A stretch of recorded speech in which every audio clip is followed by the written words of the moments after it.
అందరికీ నమస్కారం. ఈరోజు పేపర్లోనే చూశాను. ఆంధ్రప్రదేశ్ రాష్ట్రంలో కృష్ణా జిల్లా గుడివాడకు సమీపంలో ఒక జిల్లా పరిషత్ పాఠశాలలో చదువుకుంటున్న ఒక చిన్న పాప, అంటే 4 సంవత్సరాల అమ్మాయి అని చెప్పి అన్నారు. కాదు, 4వ తరగతి చదువుతున్న అమ్మాయి ఉండొచ్చు. ఆ అమ్మాయిని ఆ స్కూల్లో పనిచేసే డ్రిల్ మాస్టర్ లేకపోతే పీడి ఎవరో అసభ్యంగా తాగుతున్నాడంట. అందుకని చెప్పి ఆ అమ్మాయి స్కూల్కి వెళ్ళాలని చెప్పి ఎడుతూ వాళ్ళ తల్లిదండ్రులు అడిగితే ఆ విషయం చెప్పింది. దాని మీద కేసు అది పెట్టారు. అదంతా అయిపోయింది. అది ఈ సమస్య ఒక పల్లెటూరులోనే కాదు, మెట్రోపాలిటన్ సిటీలోని, కాస్మోపాలిటన్ సిటీస్లోని, ఆఖరికి హైదరాబాద్లో గత సంవత్సరం డిఏవి పబ్లిక్ స్కూల్ అని చాలా ప్రతిష్టాత్మకమైన పబ్లిక్ స్కూల్ బంజారాహిల్స్లోనూ జూబ్లీహిల్స్లోనూ ఉంది. అది ఆ స్కూల్లో కూడా ఇట్లాగే నాలుగో తరగతి చదువుతున్న అమ్మాయి మీద ఆ స్కూలు హెడ్ మాస్టర్ డ్రైవరు అఘాయిత్యం చేశాడు. రోజు అరెస్ట్ చేస్తాడు శిక్షణగా. ఇదంతా పోవాలంటే మనం ఏం చేయాలంటే ముందు కొన్ని పద్ధతులు మనం మార్చుకోవాలి. విదేశీ సంస్కృతిని మనం అలవాటు పడిపోయి ఈ రోజు నుంచో, ఈ రోజు అని కాదు, ఎప్పటి నుంచో దాన్ని ఫాలో అయిపోతూ ఉండటం వల్ల ఈ అంకులని లేకపోతే గుడ్ టచ్ బ్యాడ్ టచ్ అని ఇవన్నీ మనం పిల్లలకు నేర్పుతున్నాం. అది చాలా తప్పు. ఎందుకంటే అసలు ముందు అంకులనే సంస్కృతి మాన్పించేయాలి. Number 2, good touch bad touch కాదు, అలా డోంట్ టచ్ అని చెప్పి నేర్పించాలి పిల్లలకి. అందులోనూ మరి ముఖ్యంగా ఆడపిల్లలందరికీ. ఎందుకంటే చిన్న పిల్లల్ని కట్టి పాపలుగా కాపాడుకోవాల్సిన కాలం ఇది. అంతే తప్ప ఇదేదో సినిమాలో ఉంది, వీడైతే పెడతాడు. ఇక్కడ మీకు గుర్తుంటుంది, బాలకృష్ణ గారు చెప్తాడు ఏదో పాటలోనూ దేంట్లోనూ సన్నివేశంలో. ఆ సినిమా చూడలేదు, ఏదో టీవీలో ఏదో క్లిప్ వస్తుంటే నేను క్యాజువల్గా చూశాను. ఇక్కడ ముట్టుకుంటే గుడ్ టచ్, ఇక్కడ ముట్టుకుంటే బ్యాడ్ టచ్ అని చెప్పి చెప్తాడు. మన దరిద్రం, మన భారతదేశం, మన ఆంధ్రప్రదేశ్ దరిద్రం ఎలాగైపోయిందంటే గుడ్ టచ్ బ్యాడ్ టచ్ గురించి చిన్నపిల్లలకి ఆడపిల్లలకి చెప్తూ అందులోనే మరి అది బాలకృష్ణ చెప్తూ అంతకంటే దరిద్రం ఏమైనా ఉందంటే బాలకృష్ణ అటువంటి నీతి బోధలు చేస్తామంటే కాశీలో చూడవని చెప్పినంత పాపం. అతనేమో ఆడది కనపడితే ముద్దైనా పెట్టేది, కడుపైనా చేసేది, ఇంకోటి ఏదో చేసేది అని చెప్పి అంటాడు.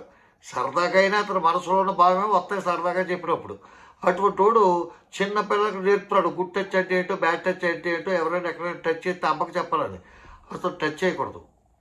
నెంబర్ 2, ఈ స్కూల్స్లో పెద్ద పెద్ద బోర్డులు పెట్టాలి ప్రతి క్లాస్లోని, క్యాంపస్లోని కూడా. ఏంటి, వాళ్ళ స్టాఫ్ కానీ వాళ్ళ స్టూడెంట్స్ కానీ ఒకరినొకరు ఎవరో టచ్ చేసుకోకూడదు. మీకు ఎవరైనా సరే మన స్కూల్లో ఉన్న టీచర్లు ఎవరైనా మిమ్మల్ని ఉత్తినే కానీ అసలు ఏ విధంగా కానీ ఎక్కడ టచ్ చేసినా సరే మీరు పలానా మేడంకి తెలియజేయండి. మీ తోటి క్లాస్లో చదువుకుంటున్న మీ తోటి బాయ్స్ ఎవరు టచ్ చేసినా సరే చెప్పండి అని నేర్పాలి.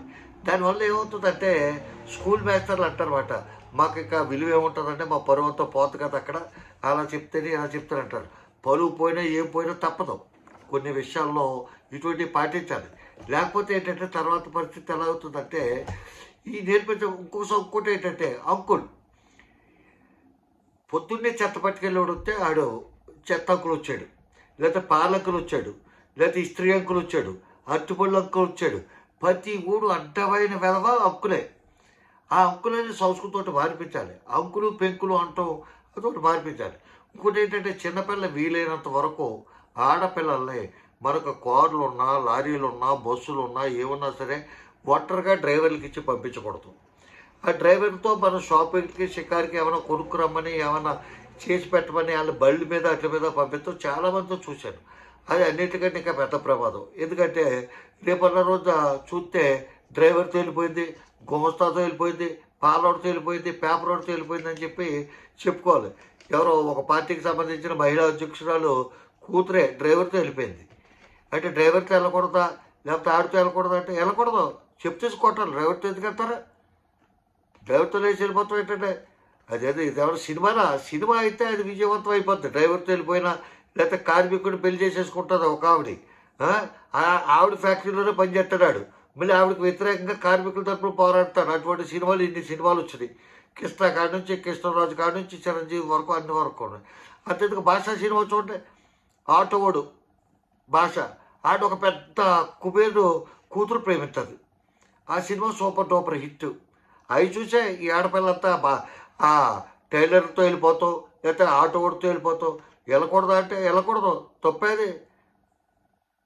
దాని గురించి కూడా ఒక వీడియో చేసి పెడతారు. మీరు కొనుక్కుని ప్రతి వస్తువుని 100 సార్లు నాణ్యత పరీక్షించి అది అంతా సూట్ అవుతుందా లేదా, ఫిట్ అవుతుందా లేదో చూసుకున్నప్పుడు మీరు వెళ్ళిపోయేవాడితో మీకు క్యాస్ట్ ఫిట్ అవుతుందా లేదా, అటు గొడవ ఫిట్ అవుతుందా లేదా, అటు చేసే వృత్తి ఫిట్ అవుతుందో లేదో చూసుకోరా. అందుకని చెప్పి తల్లిదండ్రులంతా కూడా బాధ్యతగా ఉండి ఇవాళ పిల్లలు బయటికి వెళ్తున్నా, లోపలికి వస్తున్నా, ఎక్కడ వస్తున్నా, ఏం చేస్తున్నా సరే వాళ్ళు మనం కంటికి కనిపెట్టుకుంటూ ఉండాలి. అన్నిటికంటే ముఖ్యంగా ఈ స్కూల్స్లో ఎంత పెద్ద గొప్ప స్కూలు, టీచర్లు ఎవరో, ఏ సిలబస్సు, 24 గంటలు కూడా ఏ సిలబస్సు ఏంటి, ఏ గొడవ తప్ప ఆ స్కూల్లో ఎవరని. ఇంకొకటి ఏంటంటే ప్రతి స్కూల్లో మనం చేరేటప్పుడు మన పిల్ల పేరు, పిల్లోడి పేరు, తండ్రి పేరు, తండ్రి ఏం చదువుకున్నాడు, తల్లి ఏం చదువుకున్నది, ఇటువంటి చెత్త చెదారం అడ్డమైన విషయాలు స్కూళ్ళకి రాసిస్తాం కదా. అలాగే స్కూల్లో ఒక డిక్లరేషన్, ఒక అఫిడవిట్ లాంటిది మనకి ఇవ్వాలి. మీ వాళ్ళ యొక్క మేము విద్యాబుద్ధులు నేర్చువే కాదు, ఇవన్నీ నేర్పుతాం. విదేశాల్లో ఏంటంటే విదేశీ సంస్కృతిలో కొన్ని గొప్పతనాలు ఉన్నాయి. ఏంటంటే వాళ్ళు ఎవరైనా వస్తే పలకరించే విధానం. ఇప్పుడు పెద్దోళ్ళు ఉంటారు, ఇంటికి ఇంకో జంట వస్తే ఆ జంట ఈ జంట కౌగులించుకుంటారు, అది తప్పు కాదు. అది ఒక విష్ చేసే విధానం. మనం హలో అంటాం, లేకపోతే నమస్కారం పెడతాం, షేక్ హ్యాండ్ ఇస్తాం. వాళ్ళు అట్లాగే లేకపోతే ఒకళ్ళ బుక్ ఒకళ్ళు రాసుకునేలాగా పెట్టుకుంటారు, లేకపోతే ముద్దులు పెట్టుకుంటారు. అవి పిల్లలు చూస్తారో అలవాటు అయిపోతుంది, అది పెద్ద నేరం కాదు. అదేవిధంగా ఇంటికి తండ్రి వచ్చినా లేకపోతే ఉద్యోగంకి వెళ్ళినోడు భార్య వచ్చిన ఇద్దరు కౌగులించుకుని ముద్దు పెట్టుకుంటాం. అవేమి పెద్ద క్యాజువల్ పిల్లలకి అలవాటు. కాబట్టి వాళ్ళకి స్వతహాగా చిన్నప్పటి నుంచి తెలిసిపోద్ది. ఎందుకంటే వాళ్ళకి చిన్నప్పుడు స్కూల్కి వెళ్ళినప్పుడు చెప్తారు, నిన్ను మీ అమ్మ కొట్టా, మీ నాన్న కొట్టా, ఇదిగో ఈ నెంబర్కి ఫోన్ చేయి, పోలీసులకు ఫోన్ చేయాలి మీరు అని చెప్పి. వీళ్ళు పొరపాటు చేసినా పోలీసులు వచ్చేస్తారు విదేశాల్లో. మనకు ఆ చెత్త కొట్టి చెత్త పచ్చడి చేసేసి కాళ్ళు ఏలాంటి తీసి కొట్టేసే సరే పోలీసులు కాదు కదా, అమ్మ బాబులు కూడా అడగరు. లేకపోతే దెబ్బలు తినకుండా ఎవరికి చదువు వస్తుంది అంటారనమాట. అటువంటి చోట ఇవన్నీ పని చేస్తాయి తప్ప గుడ్ టచ్లు బ్యాడ్ టచ్లు మనం అట్లా చెప్పకూడదు. చింత చెట్టు కింద మీద దెయ్యం ఉంది కాబట్టి చింత చెట్టు కింద రాత్రులు పడుకోకూడదు అని చెప్తేనే ఎవడైనా నమ్ముతాడు తప్ప అక్కడ నుంచి కార్బన్ డైఆక్సైడ్ వస్తుంది, రాత్రులు పగల ఆక్సిజన్ వస్తుంది, కిరణజన్య సంయోక్రియ ఇవన్నీ మనం చెప్పుకొచ్చాం అనుకోండి.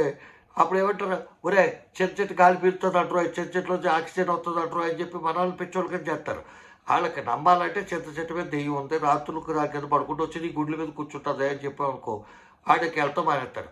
అదేవిధంగా నిన్ను ఎవరు టచ్ చేసినా డోంట్ టచ్ అని చెప్పని చెప్పి పిల్లలకి ఆ సంస్కృతి మొత్తం ఫస్ట్ నేర్పితే తప్పదు. ఎందుకంటే వాళ్ళు యుక్త వయసు వచ్చాక వాళ్ళు ఎవరిని టచ్ చేయాలో, వాళ్ళని ఎవరు టచ్ చేయాలో, ఎవరెక్కడ టచ్ చేయాలో తర్వాత విషయం.